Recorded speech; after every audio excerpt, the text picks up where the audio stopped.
Hello दोस्तों, आज के न्यू एपिसोड में आप सभी का स्वागत है। आज हम ऐसे 50 क्वेश्चन देखेंगे, खासकर एसएससी और आरआरबी में सबसे ज़्यादा रिपीटेशन होता है। इसका नोट्स मैं आपको डिस्क्रिप्शन में लिंक दे दूंगा, उसके थ्रू आप इसका नोट्स को डाउनलोड कर सकते हैं।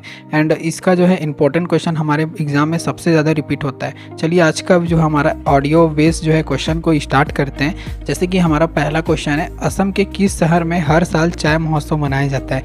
याद रखिएगा, हर साल चाय महोत्सव जो होता है जोरहाट में मनाया जाता है, जिसे चाय की राजधानी के नाम से भी जाना जाता है। असम के किस शहर में हर साल चाय महोत्सव मनाते हैं? जोरहाट में। इसे जो है चाय की राजधानी के नाम से भी जाना जाता है। वारली लोक चित्र की शुरुआत किस भारतीय राज्य में हुआ था? महाराष्ट्र। वारली लोक चित्र की शुरुआत किस राज्य में हुआ था? महाराष्ट्र। इसका राइट आंसर होगा महाराष्ट्र। भारत में सबसे दक्षिणी बंदरगाह किस राज्य में स्थित है? तमिलनाडु। भारत में सबसे दक्षिणी बंदरगाह किस राज्य में स्थित है? तमिलनाडु। वास्को डी गामा जो थे 1498 में कहाँ आए थे? कालीकट में आए थे। भारतीय राज्य भूटान के साथ कितने सीमा साझा करता है? तो याद रखिएगा 4 सीमा साझा करता है। सबसे पहला जो है सिक्किम, दूसरा जो है असम, तीसरा जो है अरुणाचल प्रदेश, अब चौथा जो हमारा वेस्ट बंगाल मतलब पश्चिम बंगाल। मतलब ये इंपॉर्टेंट है। देखिए, भारतीय राज्य में भूटान जो होता है चार सीमा साझा करता है। असम, सिक्किम, अरुणाचल प्रदेश, पश्चिम बंगाल। मोहनजोदाड़ो की विशाल स्नानकार जो होता है आयताकार था। राजस्थान के कोटा जिले में चारचौला मंदिर स्थित है। याद रखिएगा, इंपॉर्टेंट है। राजस्थान के कोटा जिले में चारचौवा का मंदिर स्थित है। कहाँ पर स्थित है? राजस्थान के कोटा जिले में। ये क्वेश्चन आ चुका है। जलियांवाला बाग हत्याकांड की जांच के लिए सरकार ने कौन सा समिति का गठन किया था? हंटर समिति का गठन किया था। और जर्मनी का मुद्रा क्या है? जर्मनी का मुद्रा जो है यूरो है।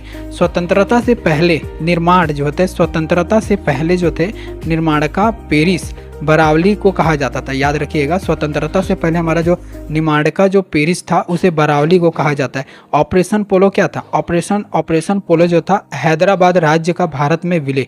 ऑपरेशन पोलो क्या था? हैदराबाद राज्य का भारत में विलय। और हमारा जो आर्टिकल 17 किससे रिलेटेड? छुआछूत से रिलेटेड है।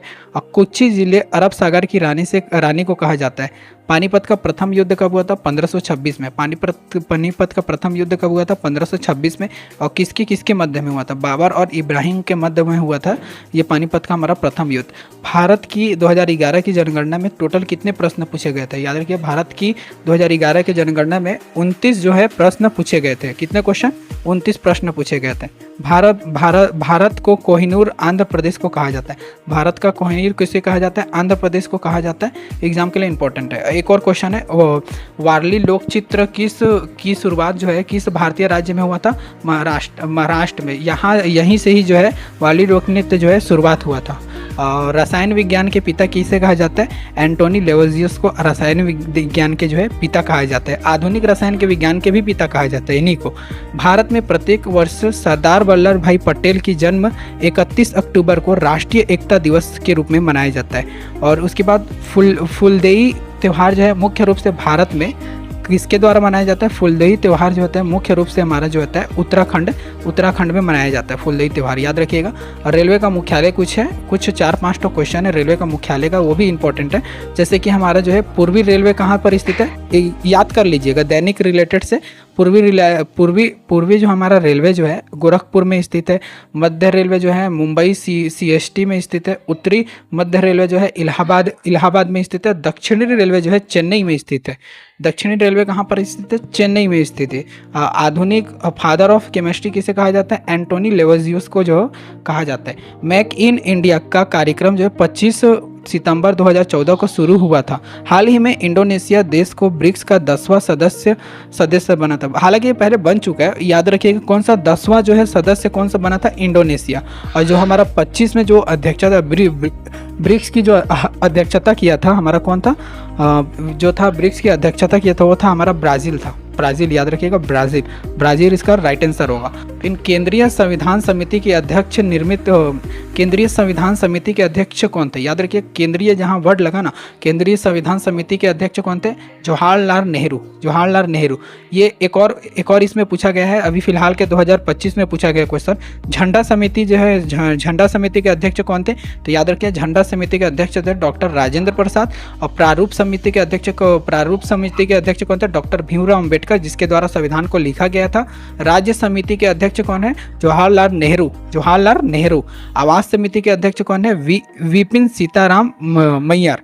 छात्रों को सैनिटम, याद रखिएगा, एक और एग्जाम के लिए इंपॉर्टेंट है, तो हमारा ये क्वेश्चन है कि छात्राओं को सैनिटरी नैपकिन्स खरीदने के लिए नगद राशि प्रदान करने वाला जो पहला हमारा राज्य था मध्य प्रदेश। ये क्या होता है जानते हो? सैनिटरी नैपकिन मतलब होता है कि एक तरफ से नहीं बोलते, महिलाओं की जो पीरियड्स आती है जो वो उसको खरीदने के लिए जो होता है सरकार जो है नगद राशि जो है छात्राओं को प्रदान किया था, ऐसा समझ लीजिए। पानीपत का प्रथम युद्ध कब हुआ था? 1526 में। किसके किसके मध्य हुआ था? बाबर और इब्राहिम के मध्य में हुआ था। पानीपत का द्वितीय युद्ध कब हुआ था? 1556 में हुआ था, याद रखिए 1556, 5 नवंबर 1556 में हुआ था। अकबर ने हेमू को हराया था। पानीपत का तृतीय युद्ध कब हुआ था? 1761 में हुआ था। किसके मध्य हुआ था? अहमद शाह अब्दाली और मराठों के बीच में ये जो होता है हुआ था। ये हमारे एग्जाम के लिए 3 ठुक जो है ना, इसको रट ही लीजिएगा, क्योंकि एग्जाम में पूछा जाता है, खासकर एसएससी जीडी में सबसे ज़्यादा रिपीट होता है। पूछा जाता है कि पानीपत का द्वितीय युद्ध किसके किसके मध्य में होता है? अकबर और हेमू के मध्य में होता है। कब हुआ था? 5 नवंबर 1556 में। पानीपत का तृतीय युद्ध कब हुआ था? 1761 में हुआ था। विटामिन का रसायन, तो विटामिन B1 रासायनिक नाम में कुछ आपको बता दे रहा हूँ। विटामिन का भी कुछ क्वेश्चन आता है, जैसे कि विटामिन ए की कमी से कौन सा होता है? रतौंधी। विटामिन बी की कमी से कौन सा होता है? बेरी। ठीक उसी प्रकार इसका जो है कुछ रासायनिक नाम है, उसको भी आप याद रखिएगा। जैसे विटामिन B1 की जो रासायनिक नाम क्या है? थाइमिन होता है। विटामिन B2 का रासायनिक नाम क्या है? राइबोफ्लेविन। विटामिन जो है B12 का नाम क्या है हमारा? साइनोकोबालामिन। इसको एक काम करिए, मैं इसको ना आपको मैं प्रोवाइड कर दूंगा इसका नोट्स को, आप डायरेक्टली जाकर डिस्क्रिप्शन में क्लिक करके आप उसको डाउनलोड कर सकते हैं, क्योंकि देखिए एक एक चीज़ को बताना जो है उचित नहीं। इसमें 50 क्वेश्चन जो है बहुत इंपॉर्टेंट है, एग्जाम में सबसे ज़्यादा रिपीटेशन होता है, तो इसको देख लीजिएगा, ठीक है। एक और है फल जो होता है ना, फल को पकाने के लिए कौन सा फल को पकाने के लिए कौन सा यूज़ किया जाता है? इसका क्वेश्चन में आप बताइएगा, ठीक है। जॉर्डन की राजधानी क्या है? जॉर्डन की राजधानी जो है अमान। जॉर्डन की राजधानी कौन है? अमान। 2011 की जनगणना में टोटल कितने प्रश्न पूछे गए थे? 29। याद रखिएगा 2011 की जनगणना के अनुसार जो है कुल वैश्विक जब आबादी की कितनी प्रतिशत जनसंख्या भारत में है? 17.5%। भारत का लिंगानुपात कितना है? 943। भारत का लिंगानुपात कितना है? 943। भारतीय संविधान में स्वतंत्रता का अधिकार से लिया गया है, तो याद रखिए भारतीय संविधान में स्वतंत्रता का अधिकार आर्टिकल 19 से लेके 22 तक को कहा जाता है, याद रखिएगा, ठीक है। और एक और, हाल ही में भारत का 57वां टाइगर रिजर्व किसे घोषित किया गया है? रातापानी टाइगर रिजर्व जो है 57वां जो है टाइगर रिजर्व जो है घोषित किया गया है। और एक और याद रखिएगा, ये क्वेश्चन अभी तो आया नहीं है, हालांकि इसको याद रखिएगा, सबसे ज़्यादा टाइगर जो है मध्य प्रदेश में पाया जाता है। लिटमस विलियन जब ना तो अम्लीय होता है और ना ही क्षारीय होता है, तब उसका रंग क्या होता है? मतलब एक तरफ से बना जाए, ना तो अम्लीय ना तो क्षारीय, मतलब मध्य में, ऐसे उसका रंग क्या रहेगा हमारा? बैगनी रहेगा, ठीक है। याद रखिएगा क्या उसका रंग क्या होता है? बैगनी कलर का होता है। काला मंडली का ये क्वेश्चन को रहने देते हैं, क्योंकि नहीं बता ही देता हूँ ये क्वेश्चन को। काला मंडलम जो है कल्याणी कुट्टम अम्मा की शास्त्रीय नृत्य के लिए जानी जाती है मोहिनी अट्टम। याद रखें मोहिनी अट्टम से रिलेटेड है, ठीक है। मानव अधिकार दिवस जो है, मानव अधिकार दिवस 2024 कब मनाया गया? 10 दिसंबर को मनाया गया। मानव अधिकार दिवस जो है 2024 जो है कब मनाया गया है? 10 दिसंबर को मनाया जाता है। इसका थीम क्या था? हमारा अधिकार हमारा भविष्य, हमारा अधिकार हमारा भविष्य। लगातार 2 ओलंपिक पद जीतने वाली जो है एकमात्र भारतीय महिला जो थी हमारे पीवी सिंधु। याद रखिएगा पीवी सिंधु। इसका राइट आंसर होगा पीवी सिंधु, इसको रट लीजिएगा, ठीक है। और विटामिन ए की कमी से कौन सा रोग होता है? इसको भी कमेंट में बताइएगा। अब आप सभी के लिए क्वेश्चन है, 2 क्वेश्चन मैं दूंगा, उसको आप कमेंट में ज़रूर बताइएगा। हमारे भारत पे जो है टोटल लोकसभा और राज्यसभा की सीटों की संख्या कितनी है? और दुनिया का सबसे बड़ी संसद जो है, दुनिया का सबसे बड़ी संसद कहाँ की है? किस देश की है? दुनिया का सबसे बड़ी संसद जो है किस देश की है? इसका भी जो है आप कमेंट में बताइएगा। मिलते हैं नेक्स्ट वीडियो में, तब तक के लिए राधे राधे।